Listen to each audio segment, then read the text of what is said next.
What's your name, your occupation, and where are you from? Namaste, I'm Veda from Kathmandu, Nepal. I'm an educator, I'm school director and community builder, working in the field of education, international exchange in Nepal with local communities, with children from different parts of Nepal who are underprivileged, marginalized. And yes, I come from Kathmandu, and I also grew up in a small village in Nepal. And then at the age of 4, I had an opportunity to, explore an unconventional sort of schooling. Gurukula, we call it. And yes, that's about it. Why did you come to this conference? So Eidek has been a great event for me. I attended the first Eidek. Actually, there's an interesting story that is attached to me. I attended in 2003, I think, the Eidek in the USA. So I was 12 years old, I guess, 12, 13. And it was completely another experience when I landed, or when I actually started my journey from Kathmandu to the US. So now, of course, children, they are very much aware of the Western life, even in Nepal, because of social media, because of films and so on. But I had never ever, imagined how this world would be. So it was like coming directly from village. I had never seen planes. I had never seen ATM machines. I had never seen vending machines. I had never seen those big M's, which stood for McDonald's. So subways, all of those things, and those, tapless water faucets where you place your hand and the water would come out automatically, those ATM machines. So to see that was very, very interesting for me. And Eidek actually is the event that started this part of journey to explore the world, to see different world and so on. So Jerry means he had invited me, and of course I didn't get my visa the first time. So Jerry had to do a lot of work actually to get me to the US, me and my uncle. So finally they gave us visa. Uncle had already gone, but there was another woman from the ashram. So she also got visa, and we could gladly go to the US. And when I landed in the US, I saw those big M's, like I said, and I was wondering why they are writing those big M's. So actually it stood for McDonald's, you see. And from then on, my journey to Eidek started, and in between, because of my studies and so on, I couldn't attend. And then once I came back, once I finished my education in India and then Germany, and then once I came back to Nepal, I was 24.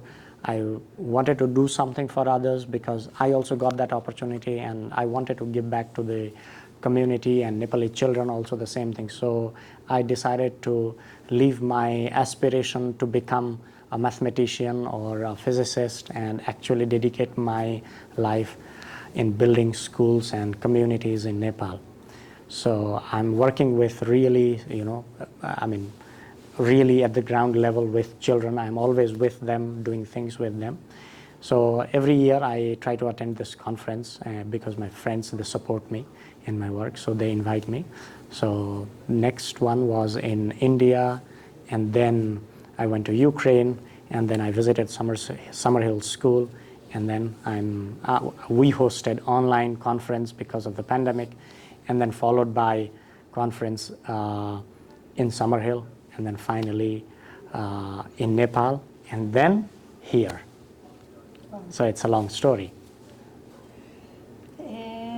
In your opinion, what is the boundaries, if at all, about free choice for students? So there are two different understandings at this point of time that I have. I am really for free choices, but I am also not at the same time for those free choices that can hinder actual freedom of a child. So what do I mean by actual freedom is kind of very delicate matter which I may not be able to express in words.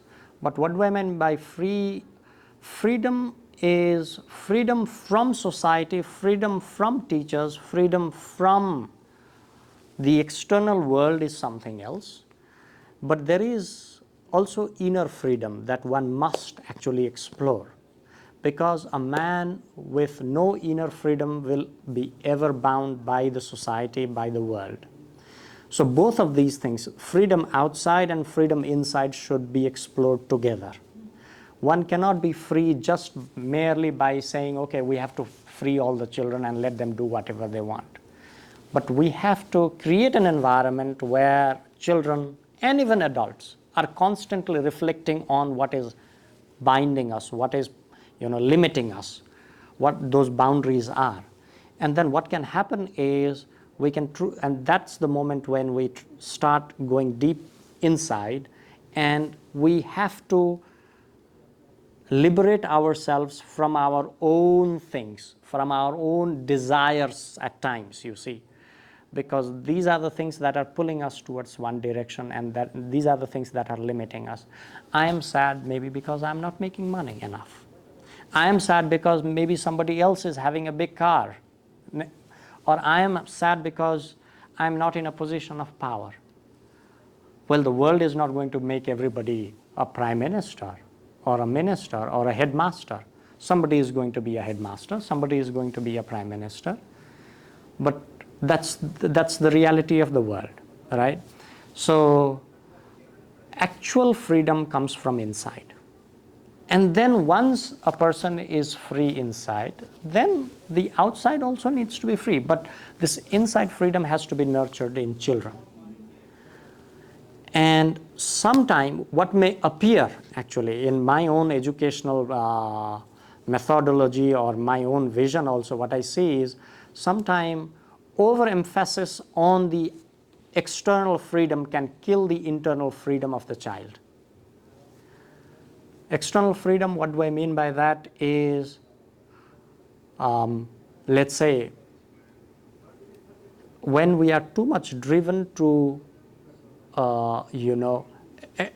satisfy our own desires. It could be any desire.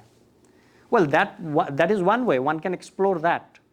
But there will be a hard hitting, definitely, because life will teach us during that process also. Well, one can go that route also, but there is another route where I feel that teachers can carefully create an environment. I wouldn't say tell them to do what, but carefully become an example where we learn to restrain our own, dark sides. And then slowly let that freedom come within us so that we are not disturbed by what is happening outside or what probably my friend is doing and what I am doing, because some of my friends, are in universities in the US, they are making tons of money and so on and so forth. In this competitive world, you will feel lonely when you start looking at those things. But at very young age, let's say at 20, you are not bothered about what your friends are doing, and if you are capable of truly living your life, even with the simplest things in the life or making a little bit of money, that is what I mean by true freedom. So boundaries I feel as teachers, for me, I do set boundaries for students, but with the intention that the child is living in an environment where he is or she is able, constantly questioning himself about what those limitations can actually have an effect on developing inner freedom. So if it is helping to discover this inner freedom, I feel that those limitations can help. But if the limitations are just merely to maintain the social order or status quo, then I am absolutely against it. In your opinion, in these days, why do we have to go to school? Well, we go to school, actually, I think it's not to get education or not to know something. Of course, knowing has also two different things. How do you define education? That's where the question lies, right? But school, it can be a special place which is not now, which is not happening these days in most of the schools, but it can be a special place where children can explore the world in a small scale. You see, world is made up of different things. It is made up of people of different colors, people of different cultures, people of different races, people of different ideas and beliefs. At home, we may not be able to give them that. Face to face. Look, I'm talking to you right now. And we are having quite an interesting conversation here. But let's say I am completely relying on social media, or I'm relying on Zoom or AI, or let's say courses online.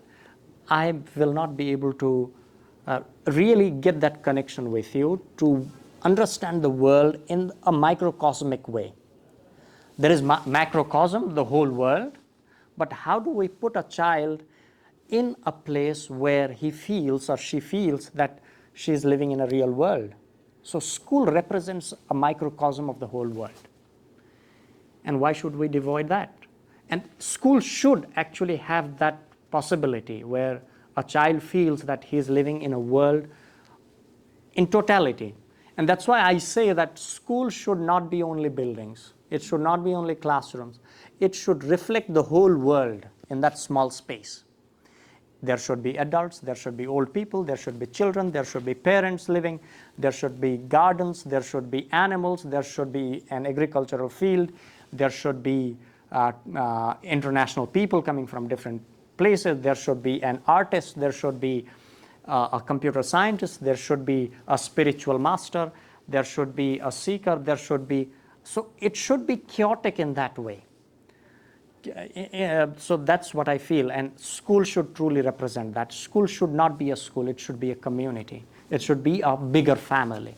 So that's why I feel that school is important, but what kind of school depends on, what we're talking. In your opinion, what is the part of educational institutes like college, like university, after the elementary school? Mm-hmm. What is the part in our society, in our life? Now, it's not for everybody. It's definitely not for everybody. If you want to become a professional person, let's say if you want to become a doctor, you need to know how to operate someone, right? You need to know how to do things. And we don't want to take a risk on somebody's life. Or if you are, let's say if you want to be trained as an engineer, a professional engineer, then you may have to go to colleges. But if you want to discover, if you want to find out your own path, I don't think schools, higher educational institutions are of much importance. As you say, because you can create your own knowledge through your own experience. There are books, there are computers, and so on and so forth in these modern eras. So, and that's precisely what is happening now. In most of the fields, what we are doing is we are reproducing the same knowledge that somebody had reproduced, and what we call as research.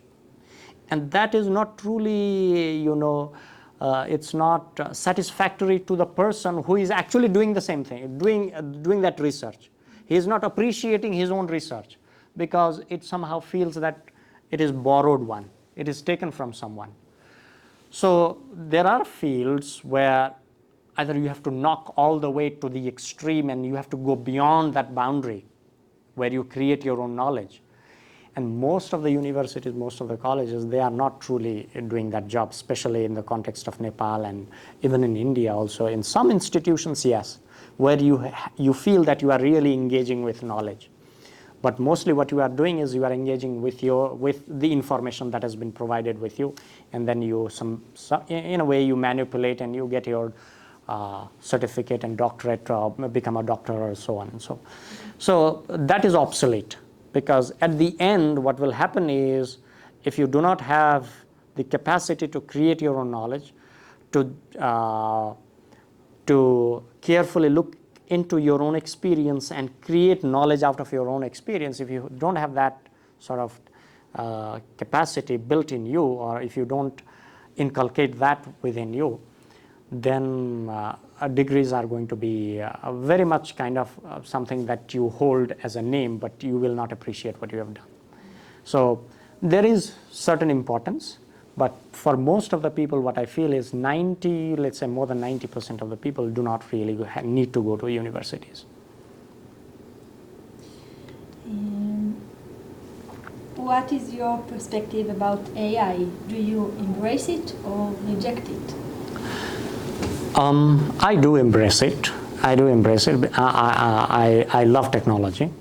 I studied mathematics. I do use technology to teach mathematics and physics and show them how things are done, scientific discoveries, experiments and so on. I love technology. I love science and so on. But relying on it too much as source of knowledge is going to cost us a lot. It will feel very dry. It feels very dry. It feels very, very dry when the information is coming, when the knowledge is coming from somewhere, and you are not actively engaging in that process of creation.